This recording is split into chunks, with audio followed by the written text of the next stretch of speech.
Good morning, YouTube. Welcome back to the channel, ladies and gents. AROD Locks here. We got a great way to start out this new year. January 1st, we've got 3 huge college football playoff games. We're going to start out with the Peach Bowl, Texas versus Arizona State. This is going to be the first of the 3 playoff games. I already did a video on Penn State versus Boise State for New Year's Eve. That's a 2024 game. Still, obviously, a college football quarterfinal playoff game. But I'm talking about the 2025 New Year games. This is the first of the 3. This game is at 11 a.m. Mountain Time. It's going to be 1 o'clock Eastern Time. Figure out your time zone from there. Texas 11-2, Arizona State 11-2. Both 11 wins, 2 losses. Obviously, Texas playing in the SEC had a harder road than Arizona State with the cake Big 12 schedule. With that said, Texas did have a very favorable schedule for it being in the SEC. They had probably one of the easier SEC schedules. They didn't have to face Ole Miss. They did not have to face Bama. They did not have to face Tennessee.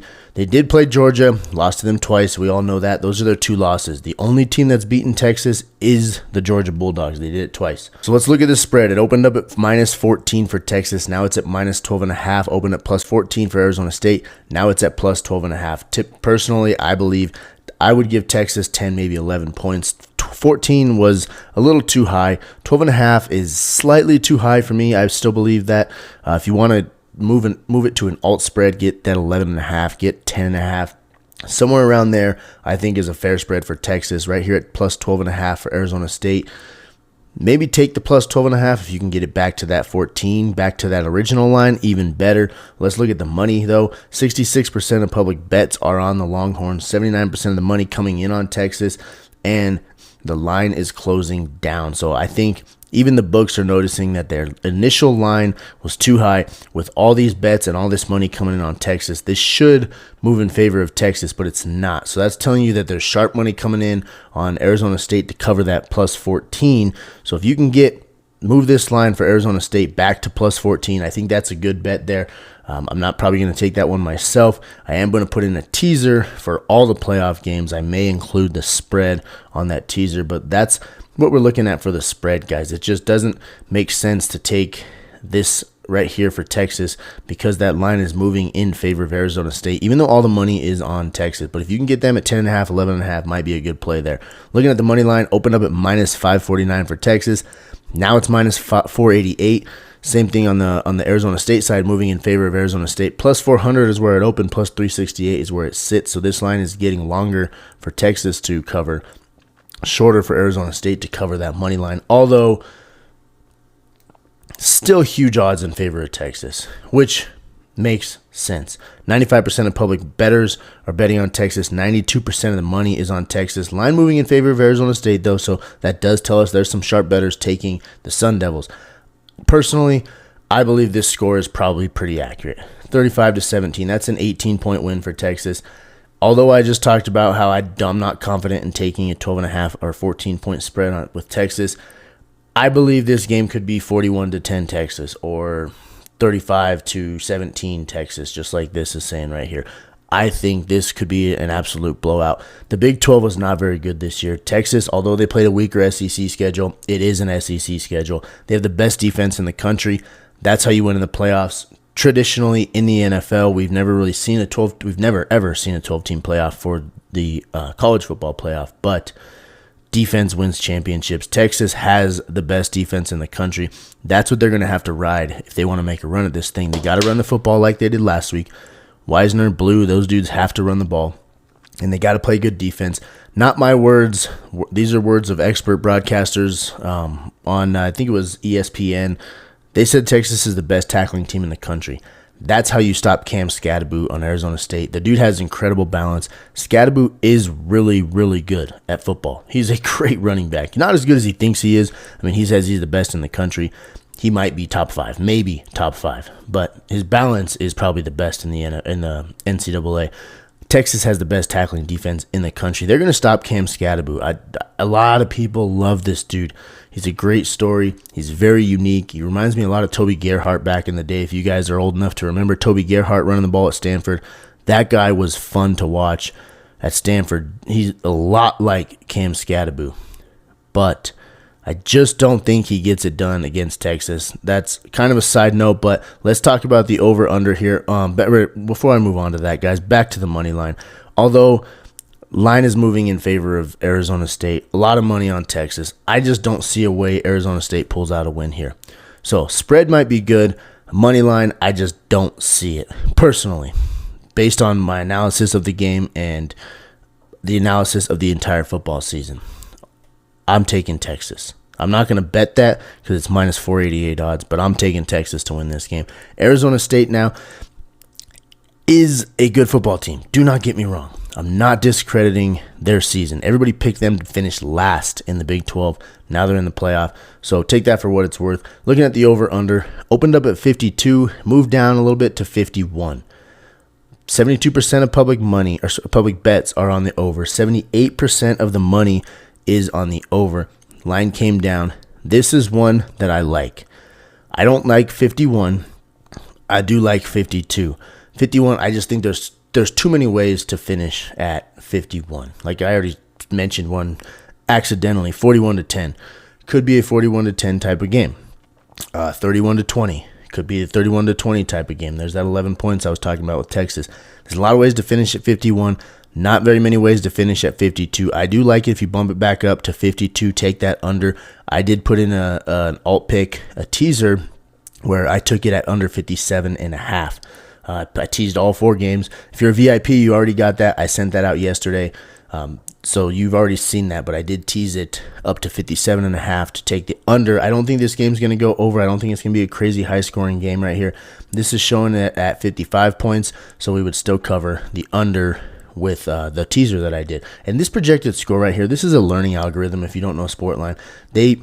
Sportsline, they use the entire season and generate this algorithm. It learns throughout the season, and that's why they get their projected scores. So 35-17 is what they're saying. That's at 55 points. That would be under 57.5 that I took. But if you can get it at 52, take that under if you want to get it at the original opening line. That's what I got for the spread, the money line, your over-under, your main betting lines, guys. I'm going to leave this right here so you can screenshot this line movement. Leave it up for a couple more seconds, and then I'm going to scroll down so you can screenshot the public betting. You can see all the percentages, where it's coming in at, where the money's coming in at. The current lines up here. Sportsline is saying this is a B pick to take Texas minus 12.5. You can see their C pick. These are their experts chiming in on these picks and giving you grades on what those picks should be ranked. But take that for what it's worth. This is just to give you the information to make your own educated bets on this. If you're a VIP, you get my educated bets. I send those out to the VIPs. If you want that, guys, right here at the bottom of the screen, code SCRIPT. That gets you 3 days free of my VIP plays. If you want the rest of the football season, I got a deal going on right now, $100 for the entire football season, the rest of it. College football and NFL. Every single bet I make for $100 from here through the Super Bowl. That's way discounted from what it was at the beginning of the season. Obviously, we're moving into the playoffs now. We're at the end of the season. Should be discounted. I initially thought about just discounting it by half, but I just said, screw it. Let's get more people in on this. Let's get more people wins to start the year. So $100 for the entire rest of the football season. Click the link in the description down here. It says free and VIP bets. If you want 3 days free, use code SCRIPT on the VIP plan. On the college football season pass, just straight up $100 for the rest of the season. Let's move into the player props, guys. Real quick before I get going on the player props, I'm going to put these in on REBET. REBET has 100% deposit match on $100 up to $100 deposit. So if you deposit $100, they match it $100. So then you have $200 to play with. This promo is going away January 1st. So you have today the 30th. Tomorrow, the 31st, to use this promo code AROD. Promo code AROD, link in the description down here for REBET. That gets you up to a $100 deposit match, 100% deposit match. If you put in $1, they'll give you $1. If you put in 10, they give you 10. You guys see how that works? So up to $100, they'll match your deposit. Promo code AROD, again, that's only good through Tuesday, December 31st. I don't know what's coming January 1st, but I do know that this deposit match with promo code AROD ends. So if you want to get on REBET, do it now in the next 2 days so that you get that deposit match. I don't know, like I said, what's coming after the new year. But let's get into the player props now. Cam Scatterbo, I just talked about him. Great running back. He's not going over his line this week. 99.5 yards is what his rushing line is set at. Texas is the best defense in the country, best tackling defense in the country. They don't give up 100-yard running rushers. You look at Trevor Etienne. Both games, he was held under 100 yards against Texas. That's Georgia. That is a Georgia running back with a Georgia offensive line. Trevor Etienne, one of the best in the league. I do think Cam Scadaboo is slightly better this season. Etienne is way more talented than Cam Scadaboo, but Scadaboo's had a better season. He does have better balance. Scadaboo's balance is unbelievable. Dude's fun to watch. I don't see him going over. You look at his last 5 games. He's gone over it 4 of the last 5 games. Credit to him, but he's not doing it against good teams. The BYU one, that game was impressive. The BYU game, he went for 147. I was impressed by that. These 2 right here, not impressive, even the slightest. Iowa State, 110th in the country against the run. Arizona, 98th in the country against the run. Not impressive. Over here, you got Oklahoma State, 129th in the country against the run. Not good defenses. Texas, statistically, if you count the entire overall defensive stats, points allowed, passing yards, rushing yards, all of the defensive stats cumulative, they're the best defense in the country. Now, against the run, they're ranked 11th.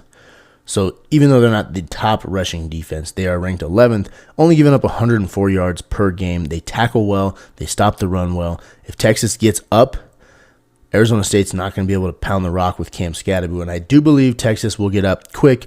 I could see them getting up to a 14-point lead early in this game, maybe in the first quarter.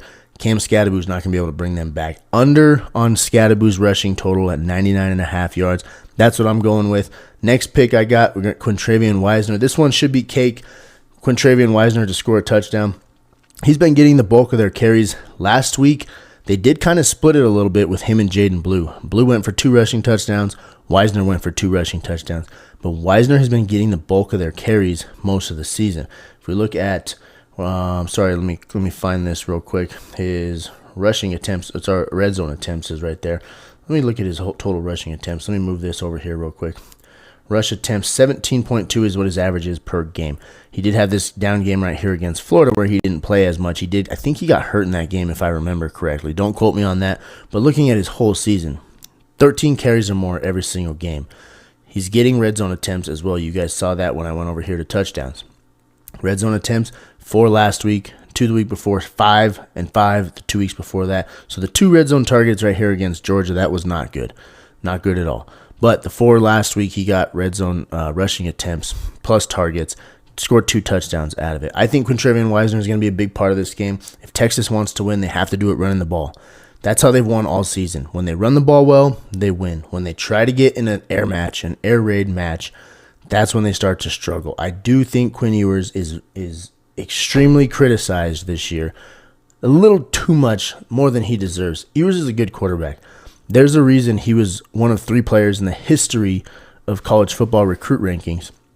There's a reason he was one of 3 to ever have a perfect score. Ever. 3 players have ever had a perfect rating as a recruit coming out of high school. Vince Young, Quinn Ewers, and Arch Manning. All 3 happen to go to Texas. Ewers has the talent. He has the ability. He is smart. I think his downfall is that he doesn't know when to throw a 1 ball or a 2 ball or a 3 ball. It's always lobbed. He has too much touch. He doesn't know how to zip it in there. Last year, they would have beat Washington if he would have zipped in a back shoulder ball to Adonai Mitchell. That's just my football analysis of him as a football coach. If we're talking sports betting, though, I do think Ewers is a little underrated this season. So back to what I was saying, guys. Texas needs to run the football because Ewers hasn't been, what am I trying to say, that Heisman guy we were hoping for. Although I just said he's underrated this year, he's still a good quarterback. But I don't think Texas can rely on him to carry them to a championship. They need to run the ball. Quintravian Wisner has been the key in the red zone. Jaden Blue been the key in the red zone. That's been Quinn Ewers' biggest flaw this season is red zone passing offense. You guys saw it against Texas A&M. He threw the pick inside the 10-yard line. He fumbled inside the 10-yard line. They should have scored 2 more touchdowns against Texas A&M. A&M had 3 good plays. The pick, the fumble, and the block punt. That's it the entire game. Texas dominated the rest. Ewers makes those mistakes in the red zone. Give the ball to Wisner. Get him a touchdown. Wisner goes over half a touchdown. Then the last prop I'm going to give you guys, Quinn Ewers. I just talked about him. Passing line right now is 246.5 yards. We're taking the under on this one. Like I said, I think Texas dominates this game, but I think they're going to do it with the ground game, how they've done it all season. When they run, they win. When they don't run well, they struggle. Ewers went for 358 against Georgia, and that was in a game that they kind of got into a shootout, a back-and-forth match. They could not run the ball against Georgia at all. Georgia stuffed that run. That was the problem for Texas. So he had to throw the ball. He threw for 358. Again, over here against Florida, 333. That was his best game of the year. Ewers lit it up from the very get-go.